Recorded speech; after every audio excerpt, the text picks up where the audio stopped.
what's going on in the power and energy markets in the region. And I know that you've been doing a lot of work on the gas market, and I think both in north of our borders and in the rest of Africa, as well as in South Africa, there's quite a lot of exciting developments in the gas market, including gas to power. And wasn't sure if you could just share with us your insights and your experience and where you see that market going. Thanks very much, Colin. I mean, I think I'm delighted to actually advise that, the bank has actually once again closed another phenomenal deal in the region.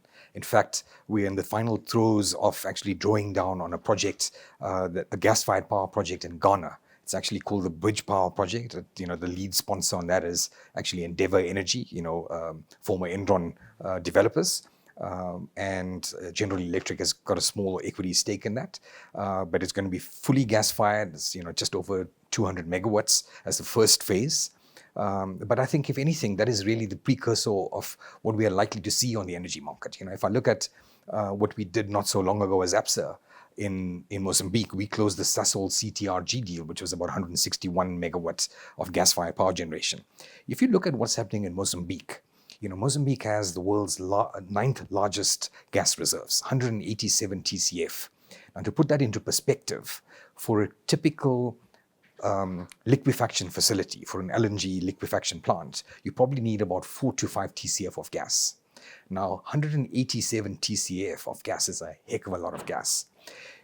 Mozambique, the northern part of Mozambique, actually shares the southern part of overlaps with the southern part of Tanzania, which is the Ruvuma Basin. So it's the same basin of gas that is shared between the two countries, and then you have unitization issues, etc.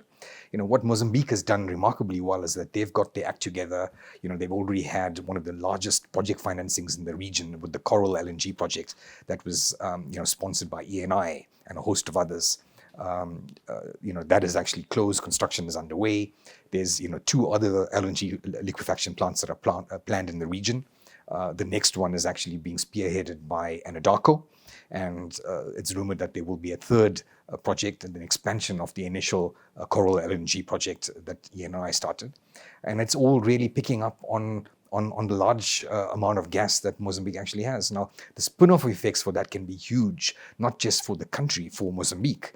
I think Mozambique has had the worst behind it already with the civil war that they had with Frelimo and Renamo. But, I think South Africa is close enough. This really augurs well for us to actually access part of that gas, whether it's through pipelines or whether it is, through LNG itself being shipped, which would actually be an ideal sort of landing point for South Africa for the gas-fired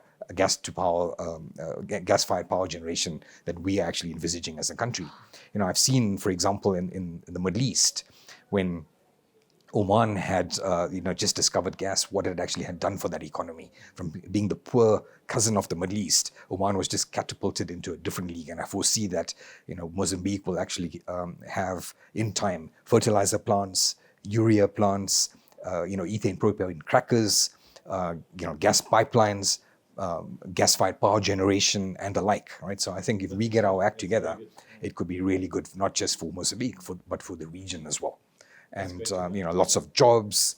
You're going to get disposable incomes up, and there's stability for the region. So it's really exciting times. That sounds really good, Bhavtik. And then just touching on, you said that should have regional impact. What is your assessment of how will that impact on South Africa, which is a bit closer to home? Do you see spillover into our market? We know there's a planned gas to power program.